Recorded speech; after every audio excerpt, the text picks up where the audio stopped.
এই পৃথিবীতে আমাদের ভারত উপমহাদেশের মধ্যে সব খেয়াল করে শোনেন, ভারত উপমহাদেশের মধ্যে একজন মুহাদ্দিস, সবাই তার নাম শুনেছি, অনেকে চিনি, নাম শুনেছি, তার বই অনেকে পড়ি।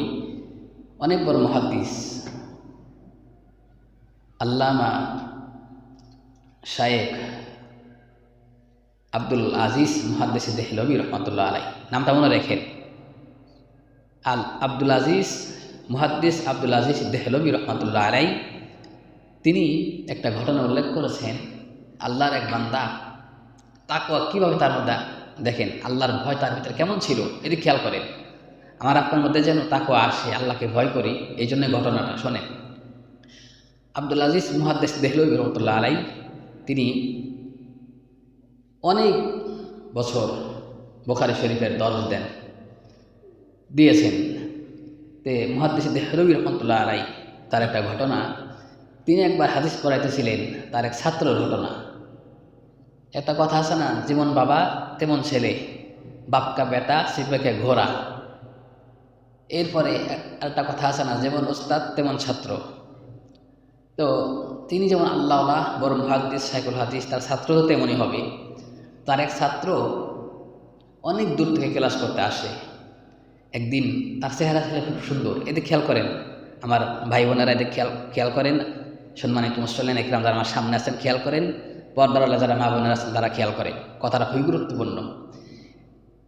তো আব্দুল আজিজ মুহাদ্দিস দেহলভী রহমতুল্লাহ আলাইহির ছাত্র অনেক দূর থেকে ক্লাস করতে আসে, কিন্তু চেহারাটা খুব সুন্দর, আমাদের আরাফাত ভাইয়ের মতো, তারপরে রেহান ভাইয়ের মতো অনেক সুন্দর ছিলেন।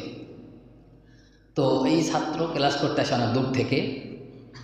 এই চেহারা দেখে এক মেয়ে, এক যুবতী, এক মেয়ে পাগল হয়ে গেছে চেহারা দেখে। তো আই লাভ ইউ বলবো ভাব, কিন্তু সরাসরি সামনে পায় না, ঠিক আছে, সরাসরি তো সামনে পায় না, অনেক দূর দিয়ে যায়, তো ডাক দেওয়ার সুযোগ পায় না। একদিন একটা লোক পাঠাইছে যে তাকে গিয়ে বলো অমুক ম্যাডামে তোমাকে ডাকে, মাসালা শিখবে। কি শিখবে? মাসালা শিখবে, খুব খেয়াল করে শিখবে। তো মাসালা শেখার জন্য ডাক দিয়েছে এক লোকের মাধ্যমে।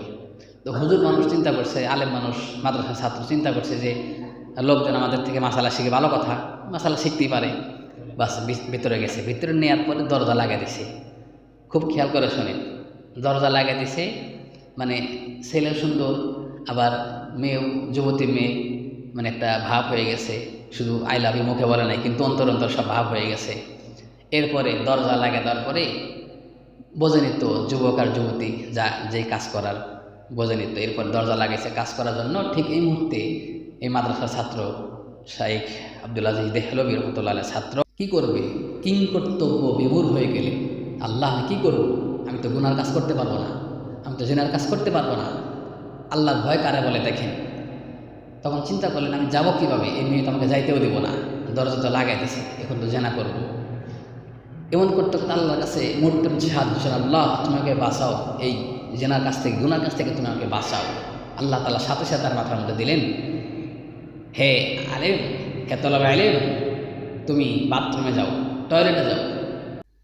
ইতিহাসবিদদের লেখেন আল্লাহর এই বান্দা আব্দুল আজিজ দেহলভী রহমতুল্লাহর ছাত্র, তিনি টয়লেটে গেলেন। টয়লেটে যাওয়ার পরে তিনি তার বাম হাত দিয়ে মল, গু এই চেহারায়, হাতে, পায়ে, সমস্ত শরীরে এই গু মাখলেন। গু সুন্দর করে মাখার পর, হাসেন না, খুব খেয়াল করে শোনেন, গুরুত্বপূর্ণ কথা। চেহারা যেই মাত্র গু মাখছে, মল মাখার পরে যেই মাত্র ঘরে আসছে, আসার পরে ওই মেয়ে বলতেছে সি সি সি বাক বাক যা যা, মানে আনছিল কি জন্য? খারাপ কাজ করার জন্য। যেই মাত্র তার চেহারা গু আর মল দেখছে, দেখার পরে ভাগা দিছে বেচারা। দরজা থেকে বের হয়ে এসে আলহামদুলিল্লাহ বলে, শুকরিয়া আদায় করে, কেন? আমি গুনার কাছ থেকে, যদি আমার চেহারায় মল, খুব খেয়াল করে, যদি আমার চেহারা মল, গু, কিন্তু আমি গুনার কাছ থেকে, জেনার কাছ থেকে বাঁচাইলাম, আল্লাহ আমাকে বাঁচাইলো, তাই আলহামদুলিল্লাহ বললো, সুবহানাল্লাহ। এখানে